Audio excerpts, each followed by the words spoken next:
और दोस्तों, शुरू से लेके अब तक ये तो मेरे हालात थे जो मैंने आपको 89 तक के बता दिए।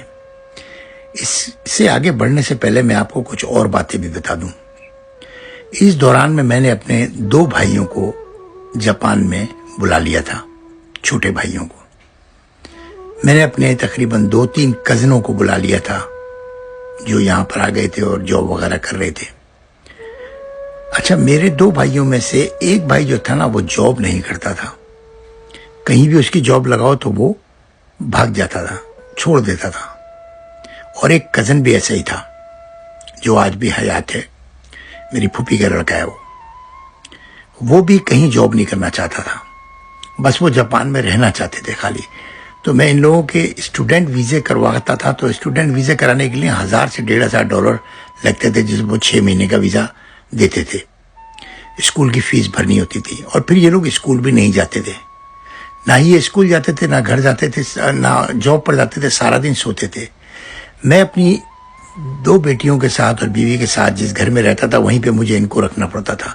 फिर वो मेरे एक पुराना दोस्त जो मुझ पे बोझ बन चुका था, क्योंकि किसी की शादीशुदा फैमिली के साथ रहना बिल्कुल ही एक कम अक्ली की बात होती है। और वो भी मेरे साथ चिपका हुआ था, वो कहीं घर नहीं लेता था। मैं उसको कह के थक गया। तो बड़ी मुश्किल से उसने जो है अपनी फैक्ट्री में बात की, और फैक्ट्री वाले ने कहा कि तुमने मुझे पहले क्यों नहीं बताया। और उसने अपने फैक्ट्री के बिल्कुल सामने एक अपार्टमेंट दे दिया। इस दौरान में मैंने अपने एक मामू थे बड़े, उनको भी बुला लिया जापान। और वो बड़े मामू जो थे, इनके साथ, मेरे दोस्त के साथ एक कावासाकी सिटी में एक फैक्ट्री में लग गए और सामने ही उनको अपार्ट मिल गया। ये जो मेरे 2 भाई थे, इसमें से जो मुझसे छोटा था वो तो बिल्कुल ही बेकार था।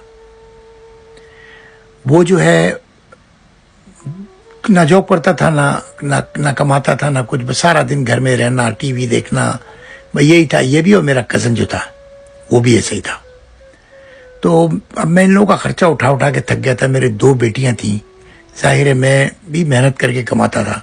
फिर मेरी बीवी बहुत तंग होती थी, इन लोगों का खाना भी पकाया, इनके कपड़े भी धोए, इनके अंडरवेयर भी धोए, इनके मोजे भी धोए। ये 2-3 लड़के मेरे सर पे बहुत अजाब हो गए थे। चाहे कोई भी रिश्ता हो ना, एक मैनर होना चाहिए। मैं आज भी दुनिया में कहीं भी जाता हूँ, कितना करीबी मेरे 55 साल पुराने दोस्त हैं, अमेरिका में और कनाडा में, ऑस्ट्रेलिया में, यूके में। मैं अपना होटल लेके रहता हूँ, चाहे सस्ता ले लूं चाहे महंगा ले लूं, अपना होटल लेके रहता हूँ। मैं कभी किसी पे बोझ बनने, किसी की प्राइवेट जिंदगी में ना कभी डिस्टर्ब नहीं करना चाहिए। मगर इन लोगों को इस किस्म की कोई अकल नहीं थी। भाई क्यों रहते हो, हमारे बड़े भाई का घर है, मतलब भाभी से ज्यादा उनका घर था।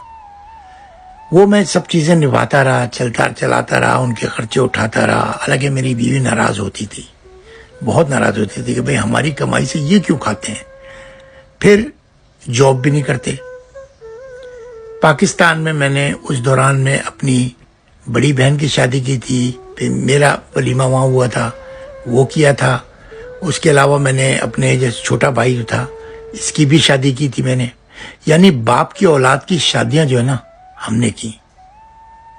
ये हमारे कल्चर में बहुत बड़ी ज्यादती है। अगर आप पैदा करो तो आप जिम्मेदारी उठाओ, चाहे वो मेरा बाप हो, चाहे मैं हूं, चाहे आप हो। अपने बच्चों की खुद जिम्मेदारी उठाए आदमी।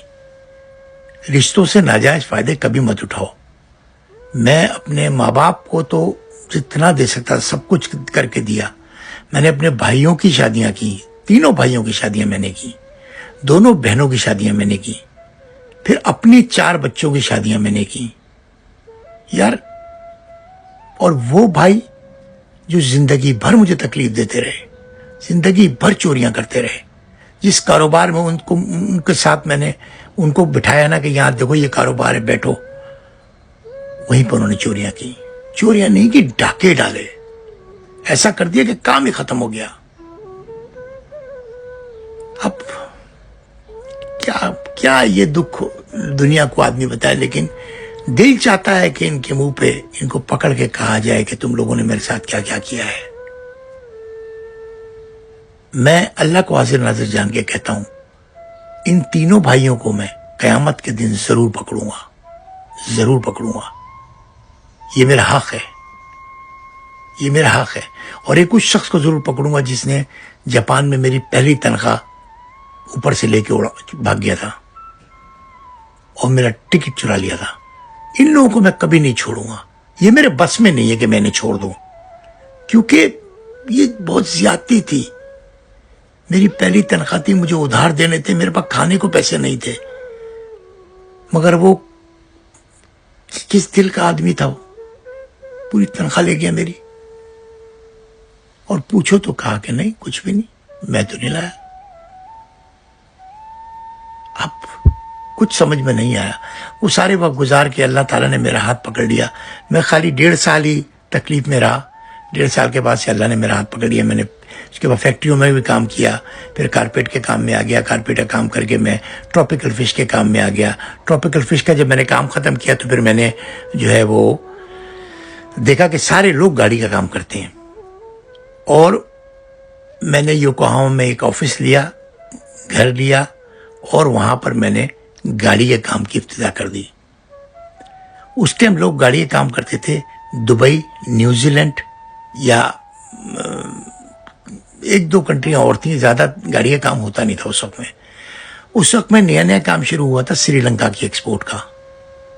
तो मैंने श्रीलंका की एक्सपोर्ट करनी है, श्रीलंका गया, मैंने कस्टमर बनाए और कस्टमर बना के मैं वापस आया और मैंने उनकी गाड़ियां बाई की और मैंने कारोबार, फिर मैंने स्टाफ भी रख लिया, जैपनीज 3-4 बंदों का स्टाफ था और मैंने उनके साथ काम स्टार्ट कर दिया। और मैं जो अच्छा जापानी गाड़ियों का सिस्टम ये होता था कि यहाँ पर लड़के होते थे जिनके पास जॉबें नहीं होती थी, वो गाड़ी लेके निकल जाते थे और शोरूमों पर जाके ना, और ये जो जंकी यार्ड है वहाँ जा जाके गाड़ियाँ, जो फालतू गाड़ियाँ टूटने कटने आती थी ना, वो गाड़ियाँ खरीद के फिर हम लोगों को सप्लाई करते थे।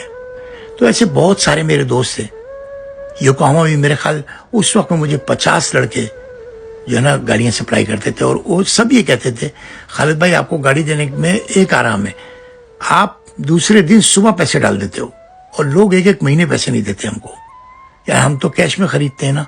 तो मेरा ये था कि मैंने जो गाड़ियां आज मुझे डल गई ना 3 बजे, मैं 5 बजे पोर्ट पे जाके वो गाड़ियां चेक करता था कि जैसा कहा था वैसा है कि नहीं, और उस लड़के को कहता था पेपर भेजो। वो जब तक पेपर आते थे और होता था, सुबह मैं जाके उनको पैसे दे देता था। अब वो गाड़ी मेरी है, बिके ना बिके जो भी है मेरी है, जिस प्राइस पे ही मैंने ली है। तो फिर वो इस तरह मैंने गाड़ियों का काम में इब्तिदा की और अल्लाह ने मेरा इतना अच्छा हाथ पकड़ा उस गाड़ी के काम में कि श्रीलंका का काम 90s में मुझसे बड़ा 1 या 2 कंपनी थी, वो भी श्रीलंकनों की थी, वरना योकोहामा में मुझसे बड़ा काम श्रीलंका किसी ने नहीं किया। मैंने बहुत बड़ा काम किया श्रीलंका का। मैंने 100 गाड़ी, 125 गाड़ी महीने की दी। एक गाड़ी $6,000-7,000 की आती थी। उनकी गाड़ी महंगी होती थी क्योंकि उनकी गाड़ी 5 साल के अंदर की गाड़ी होती थी, पाकिस्तान की तरह।